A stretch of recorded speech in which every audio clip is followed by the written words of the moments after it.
Buenas y bienvenidos a esta tutoría virtual. En este video vamos a continuar con el tema de la flexión.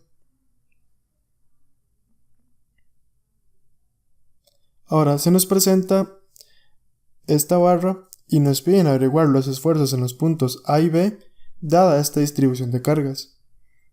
Y para poder resolver este tipo de problemas tridimensionales, lo que se debe hacer es analizarlo por ejes. Es decir, se debe ver qué esfuerzo está sometido cada uno de los puntos respecto a cuando se gira al eje YY o cuando se gira respecto al eje XX. Es decir, qué esfuerzo de flexión me está generando cada una de las cargas cuando se hace girar respecto a cada uno de estos ejes.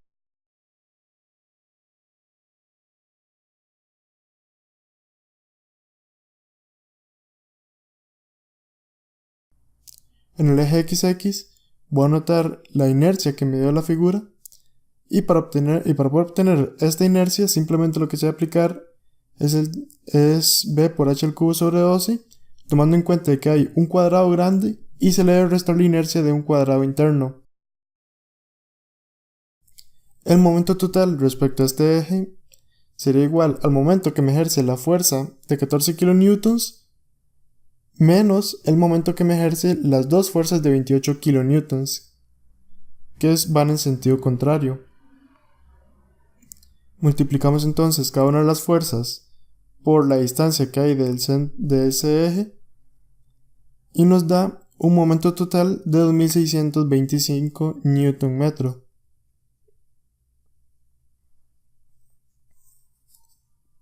que iría en la dirección de que me ejerce el momento de las fuerzas de 28 kN. Procedemos a hacer lo mismo con el eje de YY. Y aquí nuevamente calculamos la inercia con respecto a este eje, otra vez con la fórmula de b por h al cubo sobre 12, tomando en cuenta que hay un área grande y un área pequeña que hay que restar, y nos da este valor.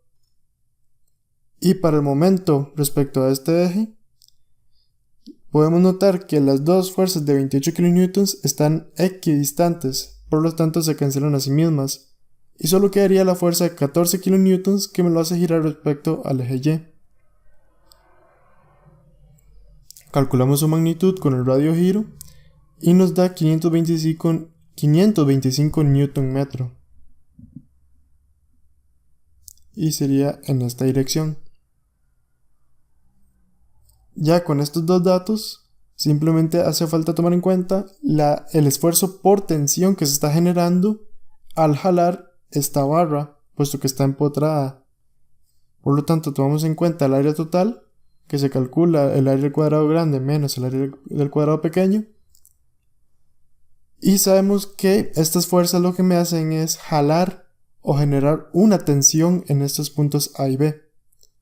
Por lo tanto, el esfuerzo de tensión o de compresión en el punto A sería igual al esfuerzo que me genera la flexión respecto al eje X, más el esfuerzo que me genera la flexión respecto al eje Y, más este esfuerzo de tensión por las tres fuerzas. Tomando en cuenta que el de flexión es igual a mc sobre I y el de las tres fuerzas sería igual a la fuerza total entre el área total. Respecto al eje X, sabemos que se encuentra el punto A en tensión y respecto al eje Y, el punto A se encuentra en compresión. Con esto simplemente pasamos a sustituir los valores de las fórmulas. Tomando en cuenta que la suma de las tres fuerzas es igual a 70 kN, y luego considerando siempre los signos, ya sean tensión positivo y compresión negativo.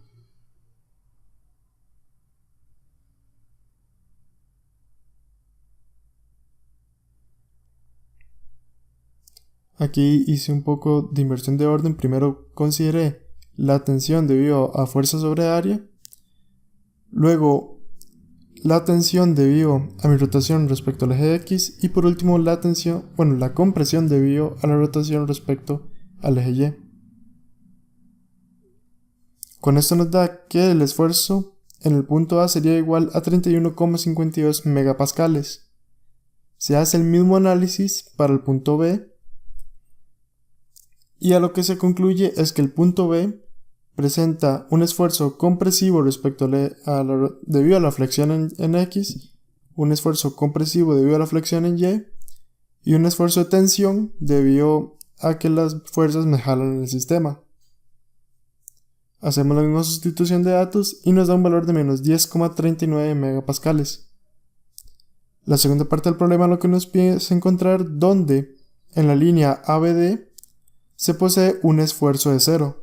Para ello vamos a empezar analizando la línea AB, donde sabemos que siempre se presenta una tensión debido a que las fuerzas me jalan el sistema.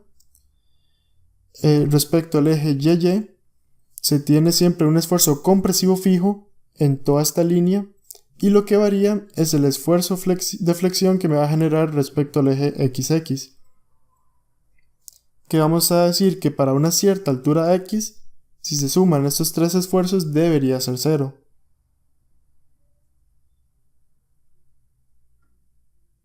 Dicho de otra forma, consideramos entonces este esfuerzo por tensión debido a que las fuerzas me jalan la barra, le restamos el esfuerzo por compresión debido a la flexión respecto al eje YY y, suponiendo que le sumemos un esfuerzo por tensión respecto al eje XX, esta suma de esfuerzos me debería dar igual a 0 para encontrar el punto donde mi esfuerzo se hace 0 en esta línea. Cuando realizamos la suma de estos dos primeros componentes, nos damos cuenta que da un valor positivo.